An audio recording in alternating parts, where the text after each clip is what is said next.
Hello and welcome to a thoughts video. That time I got reincarnated as a slime, the movie Scarlet Bond.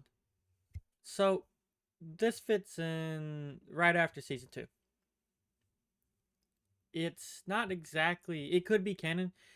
The original story is by Fuse, and he does more of the light novel. Taiki Kawakami. Apologize for any mispronunciations, but she does more of the anime. Fuse is part of everything though. This script was wrote by Kazuyuki, so it's up to Fuse and to decide if it's best to use it for canon. They might retcon some things, they might not. So I wouldn't say it's a must watch for anyone that sticks to anime, but it could be something that would go into the anime. So take it with a grain of salt. I'm sure they'll recap something in anime, if not it. And that we can just treat it as a standalone, enjoyable movie.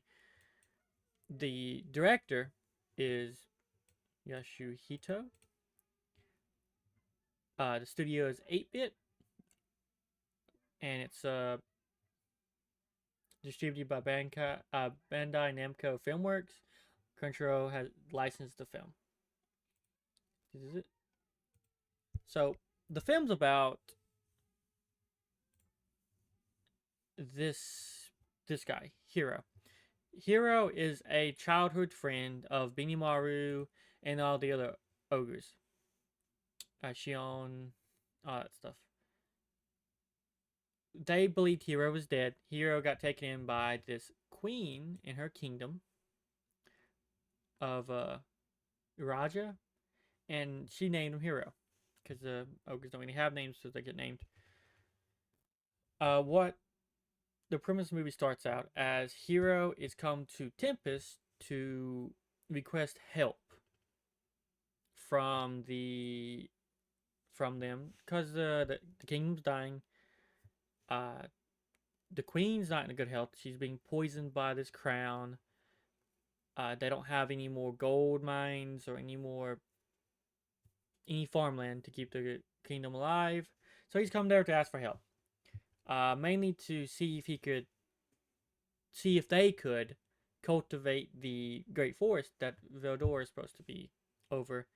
And they're just scared because Veldor will destroy them if they do. At least they think that. What happens is he runs into an ogre, or an orc. He is an ogre. He runs into an orc and he tries to kill him. Abinimar steps in and they recognize each other and they reunite. And it's pretty good. It's a very quick pace reunion though. It's not bad. So he informs Rimuru of all this, and Rimuru decides he's gonna come back and look at it, and he's gonna help him easily. He's not gonna let him out to dry. And of course, the tiara is poisoning the queen. So he gives her honey that would help her recover. She's not supposed to use the tiara anymore. He also purifies the water and gives her this portal, or the rune that's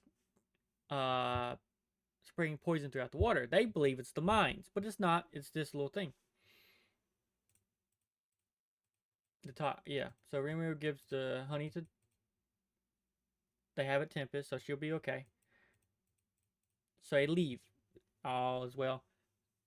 While after they left, the water got even more toxic, and she had to use the tiara to purify everything. Something's obviously wrong. So what had happened was that villain Lacia had went behind his master's back, Violet or Ultima, to what was it? To make the queen even more sick, even more unhealthy. He's also tricked Hiiro into sacrificing his life or consuming this little orb that's like he gets told it's to transfer her soul into his healthy body. It's not, of course, because he's the bad guy. So Rimuru and all the others come over to the kingdom. He sends Diablo to figure out what's going on. What Diablo knows Violet. Oh, the purple primordial. It's a translation thing. So Diablo goes to figure that out. They come over here to come rescue Hiiro and the Queen Towa. Cool. Violet. Yep. Because Violet made the tiara with a previous generation of queens, like not the one right before, but the before and before, and they were supposed to pass the tiara down because it gives you a great magical power if you in exchange for your life, and you get poisoned by it. So Diablo and Violet fight. They figure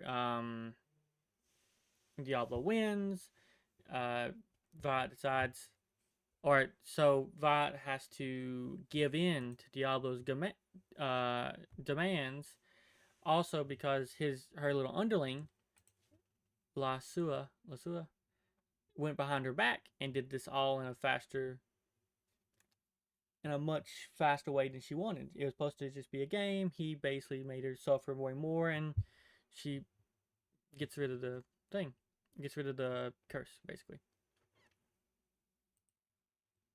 So, while that's happening, Hiiro is fighting Benimaru because the little orb he swallowed is actually turning him like rage form, like uncontrollable, like anger. So they're fighting. Rimuru takes care of the main bad guy. Towa's being protected by the Ogre princess, and Diablo's come back, and the thing's done. We'll get to her in a minute. So the ending's a little weird in a way of like Benimaru rips out the little orb from his chest and it basically kills him. So the Towa uses all her power to revive him, which makes the curse, like, because the curse hasn't been lifted yet, makes her fully affected by it, and she basically dies from it.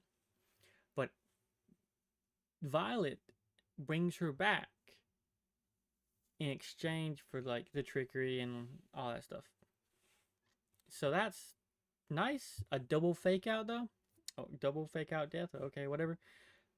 So everything's good. They're both all together. Yada yada. Everyone's alive. Rimuru offers the kingdom gold and everything for the iron ore they discovered. It's a very quick-paced movie. I summarized it in a very straightforward manner. There's more details to it. Rimuru returns to Tempest to find Million, and Veldora has semi-destroyed the village because they were playing. So that's interesting. So it's a very quick pace story. It's an hour and 48 minutes long. It released on November 25th, but it world premiered November 9th in Japan, but it released November 25th in Japan. I rated it a 6.5. And I'll tell you why. So the animation is good. I wouldn't watch it dub. I think sub is much better. I've watched some clips in dub just to like, you know how movies go. Sometimes it's mistranslations, and this one has I think at the beginning when they're the orcs and the ogres, I think they accidentally start calling the orcs ogres also, and it was like, wait, I understood because I've watched the show and I'm like, okay, I know what it's meaning, but it even threw me off as saying like, wait, he's after the ogre people. Didn't like it almost throws you off, or it does throw you off. So I'd recommend it in sub. Hopefully that's not a problem in the sub. Other than that, I don't really find a problem. Definitely with the sub, I don't have any problems at all. The dub, even with the clips, only thing I could see was just those moments that it seemed like it was off. I might be mistaken and just didn't follow the dialogue well enough, to be fair. But sub is better, no doubts this time. Animation is great. I didn't think there was any moments where it looked bad. The fight scenes are much better. I think the best one is between Diablo and Violet by far. I feel like those are probably the best moments. And maybe the beginning when Hiiro fights the orc. I forget his name, but he's a member of the Kingdom of Tempest. So my thoughts on why it's a 6.5 out of 10. I don't connect with the story. And I think that's a big issue of more of like how the Kawakami Reincarnated the slime is wrote. It's very much focused on Rimuru the whole time, which is fine. You want your main character to be likable enough. You want to focus on, and it is, and he is. You can see it's rated higher than I would give it, but I think I do this because they want to focus on Hiiro being a big part of it and Benimaru, and I just don't. They don't have really super impactful moments besides the ending for Hiiro, and Benimaru just doesn't. He's just strong to fight him because he's his childhood friend. I think the presence of Rimuru the whole time makes the stakes feel non-existent almost. It's like, well, Benimaru is not in trouble, the Queen is not in trouble, and no one else is in trouble because he'll just step in and stop it all at once. Honestly, I'm amazed they didn't make Rimuru be the one that revived one of them. In all honesty, uh, I think the story with Diablo is the best because Rimuru's not there, so he's having to handle everything himself. He doesn't really have a big issue, but at least you feel like, oh, this actually could matter. Like, he could lose this. Like, he would have to figure something out, which is nice. I think that was good. I think the world building in this is really good. To know a neighboring kingdom is there, and you have a hero. I kind of don't like that they're trying to go back to the, like, oh, we actually do have surviving members of the clan, Ogre clan. And I get, because it wasn't originally wrote by the original creator. It was wrote by someone else, a normal producer, and with notes from the creator fuse. So I'm okay with it. They can retcon it any time. It's an enjoyable movie for what it is. Maybe the lack of impact is what makes this go down in my eyes. Of less being canon or just more like they had already had a backstory. Now it's slightly different. They had plenty of neighboring kingdoms. Now they have one more. That's fine. Now it's more of I like the introduction of another primordial being like Diablo. Violet is one. I like seeing the characters again. I do enjoy that. They all are great to get along with, or great to watch. They all get along with each other pretty good. Most of the ogres seem like carbon copies of this movie, but it's a movie with a big cast. I didn't expect them to be fully fleshed out, of course. I just don't like how they focused on certain ones.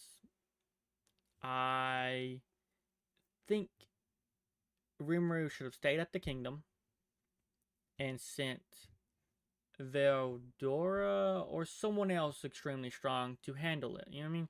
Because Rimuru was not gonna. Veldora will always be at the kingdom to protect it, or Rimuru will. That's just probably how it's gonna be. So it'd been better, I think, if they would have sent like, oh, I have to be here because of, like, because apparently the evil person poisons the lake and the water, and tells the neighboring kingdoms that, oh, they do have gold mines, you should invade them because the queen's about to die, yada yada. That was happening. So it should have been like, oh, they're gonna invade through Tempest. Rimuru should have been right there, but ready to face the army with his people, while he sent Veldora to go figure out what's going on over there, and be like, you need to go do this. I'll protect the kingdom, yada yada. You know what I mean? Then you could have a cool fight scene. Rimuru protecting his kingdom while Veldora is helping out over there. Benimaru is still the main character over there because he'll handle Hiiro. But Veldora is strong enough where you still have that presence of like, you're not gonna have someone just overpowered, broken. Like his attitude's gonna make it be. So maybe they could lose. Veldora might just be a gloat and like, oh, this is the most powerful we can be. Uh, So I truly think it would have been better that way. The presence of Rimuru over in the kingdom felt he'll just step in any time and save him. He'll just fix it all. And it's just not true. He does end up just being that presence though every time, except for that just when they're dead, when they're dying. He's like, you don't need me, or I already fixed it. You know what I mean? I personally think they focus too much on Hiiro. I know it's his movie, but it's just, you're introducing me to a character and wanting me to care about this character. Why couldn't you have done more about the perspective from Benimaru than anything else? And I don't know. I enjoy it. Don't get me wrong. I enjoyed it. It's more reincarnated as a slime, but at the same time, there could be better ways to flesh out. If you want to tell this exact story, I think there's still better ways to tell this exact story. Especially with the expansive cast you have, you could have easily brought in someone else to take Rimuru's spot, or made other conflicts for more of them if you wanted to have a movie of more wide-ranging cast. Maybe it's budget, maybe it's time constraints. It's a lot of different things here. Like I said, it wasn't wrote by the original creator. It was just he had notes and he gave it to him. Gave it to the guy. It's an hour and 48 minutes long, so I guess they worked fine with what they had, but 6.5 out of 10. If you really love Reincarnated as Slime and you're like, I've done with season 2, you're like, I really want more, watch it. Absolutely worth it. It's not a waste of your time. But if you're not super obsessed with this show and you're like, I just want the next season, it's just going to be important for me to watch, I'm just going to tell you, don't watch it. It's a great show. You should absolutely watch the show. You should watch the spin-offs for it. But until you get to the point where you're like, this is the last thing to watch, I wouldn't. You know what I mean? It deserves to be known and exist. It's a good movie for people that love this stuff. But I wouldn't go out my way to watch it. It's on Crunchyroll, though. It is available on Crunchyroll. That's where I watched it. And on that, I thank you for your time. You have a good day. Oh, if you like what I do here, make sure to subscribe. Hit the like button. Stay around. Watch another video. I have plenty of thoughts videos. I'm going to start doing a movie Monday. I have weekly seasonal anime reviews or catch-ups, whatever you call it, on Wednesday. And then I have anime news on Friday. Sometimes late Friday, so early Saturday. Give or take a few hours. But you will get them out. So, thank you. Goodbye.